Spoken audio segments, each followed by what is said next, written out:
Pierce Brosnan was born on May 16, 1953, in Drogheda, Ireland. He came into the world with very little, no wealth, no family legacy, and as it turned out, no father. His dad, a carpenter named Thomas, disappeared so early in Pierce's life that the boy couldn't remember his face, his voice, or even his presence. It was as if the man had simply never existed. His mother, May, was left to carry the weight of it all. She worked as a nurse, holding together a life that had already begun to crumble. But in 1957, she made a painful decision. She left for London to find work, leaving 4-year-old Pierce behind in Ireland. She had no other choice. Still, that decision carved another hole in Pierce's young world. What was supposed to be a short separation stretched into 7 long years. During that time, Pierce was passed around between relatives, first with his grandparents in Navan, then with an uncle and aunt in Trim. Each new house brought new rules, new schools, and unfamiliar faces. He never stayed long enough to belong anywhere. He learned to keep quiet, to observe, to survive. He was always a new kid, always the outsider.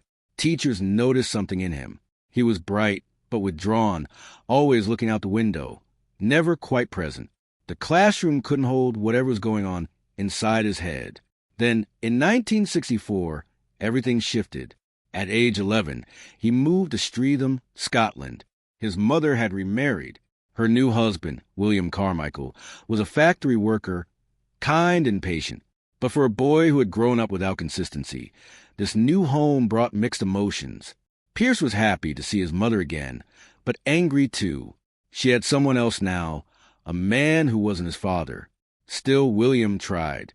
He taught Pierce small things. Fishing, fixing things around the house, how to trust again. He never pushed too hard and never tried to replace anyone. One afternoon, William took Pierce to the cinema. The movie was Goldfinger. Sean Connery as James Bond lit up the screen, and something shifted permanently inside the boy watching from the dark. Bond wasn't just a character to Pierce. He was the opposite of everything Pierce had ever felt. Bond was strong. Bond was confident. Bond was in control. And Pierce Brosnan wanted, more than anything, to be just like that. By age 16, Pierce made a bold move. He dropped out of school in London and enrolled in St. Martin's School of Art. He had no money and no clear plan, just a passion for painting. He admired the work of Francis Bacon and Lucian Freud. Back then, acting wasn't even on his radar. He survived on toast and tea while his classmates came from wealthier homes, and he was determined every single day to prove he belonged. But fate had other plans. In 1971, while still studying art, Pierce stumbled into a theater workshop in South London. He saw a fire eater practicing his act and, instead of walking away, asked if he could try. That one spontaneous moment rewrote his future. The group saw something in him, a mix of bravery and natural presence, and they invited him to join. He had never acted before, but suddenly everything started to click. Soon after, Pierce enrolled in the Drama Centre London for 3 years, from 1973 to 1976. The school was intense. More than 60% of students dropped out. Teachers were tough. They broke students down to rebuild them. Some quit. Some had breakdowns. Pierce pushed through all of it. He worked side jobs, studied Shakespeare, and even trained in mime and circus performance. It cost £1,200 a year, a fortune at the time. But he never gave up. In 1976, he landed his first real break, a stage play called Wait Until Dark. He played a character who made audiences uncomfortable. The director saw something cold and unsettling in him, and that edge worked.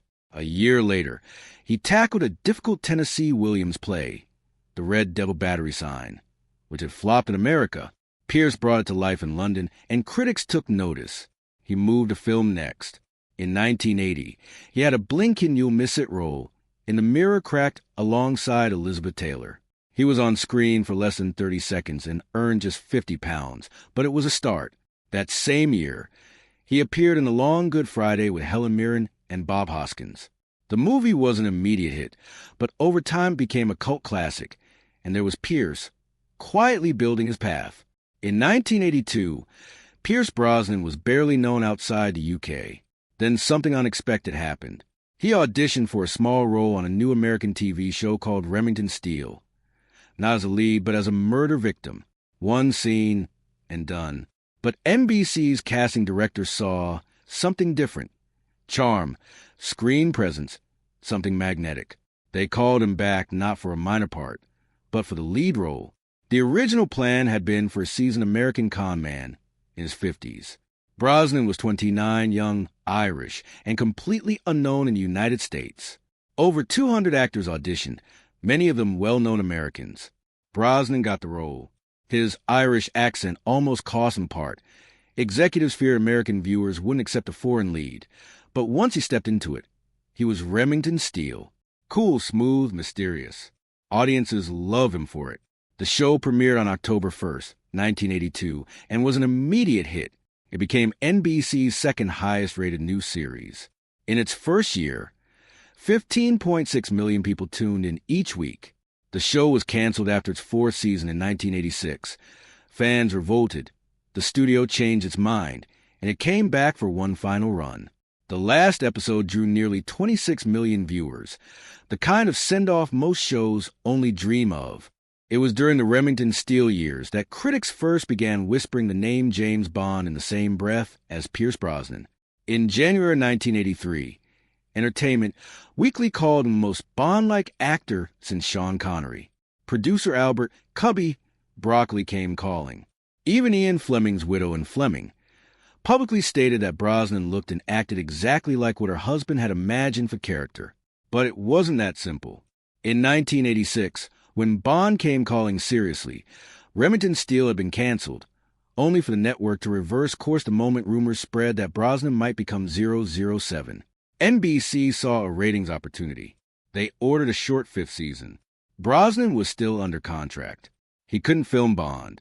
Producers moved on, and Timothy Dalton got the role instead. It was brutal. The very attention he'd gotten from Bond had been used against him. He was stuck, and he had to smile through it. Personal life had already become both his anchor and his greatest heartbreak. He had met Cassandra Harris in the late 1970s, and the spark was instant. They married on December 27, 1980. Cassandra had 2 children from a previous marriage, Charlotte and Christopher, and Pierce didn't hesitate for a moment. When Cassandra's ex-husband died of a heart attack in 1986, Pierce legally adopted the children. He gave him his name and his love. He hadn't grown up with a father himself, so he poured everything into being the dad he never had. In 1983, Cassandra and Pierce had a son together named Sean. Life felt full and warm. Then in 1987, while Pierce was filming in India, Cassandra fell ill. They flew back to London. The news was devastating. She had ovarian cancer, and it had spread everywhere. What followed were 4 brutal years. She went through 8 surgeries and 18 months of chemotherapy. Her hair fell out. Her body weakened. But she stayed strong, making her own decisions, facing everything with remarkable courage. Pierce stood by her the entire time. He called himself the quiet party, always present but often helpless. Their son, Sean, just a little boy at the time, would sometimes pretend to be the doctor. It was heartbreaking. Cassandra's mother had died of the same cancer. It wasn't just bad luck. It was genetic. That realization made everything worse. On December 28, 1991, Cassandra died. She was only 43 years old. Pierce and her son Christopher were with her. Charlotte was on the phone from London. Christmas had just passed. While the rest of the world was celebrating, Pierce was planning a funeral and trying to figure out how to tell 8-year-old Sean that his mother was gone. He said it was the first time he had ever felt real grief. It overwhelmed him, but he kept going. Pierce Brosnan was finally cast as James Bond in 1994. His debut in GoldenEye was a make-or-break moment, not just for him but for the entire franchise. MGM was nearly bankrupt. If the film failed, Bond was finished. GoldenEye made $353 million worldwide. Brosnan did 90% of his own stunts, including a terrifying bungee jump off a 220-meter dam in Switzerland, so dangerous that insurance companies refused to cover it. His next 3 Bond films brought in a combined $1.238 billion. But the wins kept coming alongside personal loss. When Tomorrow Never Dies hit in 1997, he was still grieving Cassandra's death. He poured that pain directly into character. Then in 2004, while filming in the Bahamas, his phone rang at 2:47 in the afternoon. The Bond producers had cut him loose. No warning, no explanation. The call lasted 47 seconds. You were a great James Bond. Thank you very much. Goodbye. That was it.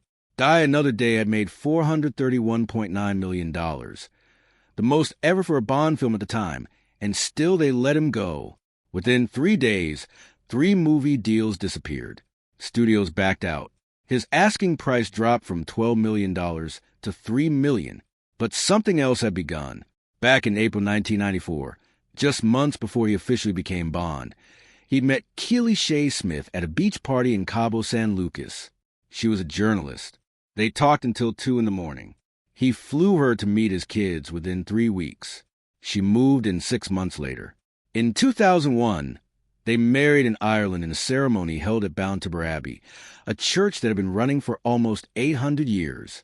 Pierce cried when he saw Keely walk down the aisle. In 2013, the nightmare returned. Charlotte Brosnan died of ovarian cancer at just 41 years old. Her grandmother had died of it. Her mother, Cassandra, had died of it at 43. And now Charlotte, 2 years younger than her mother had been. She had fought for 3 years. In a cruel twist of timing, she had married her partner Alex Smith on June 14, 2013. 2 weeks later, she was gone.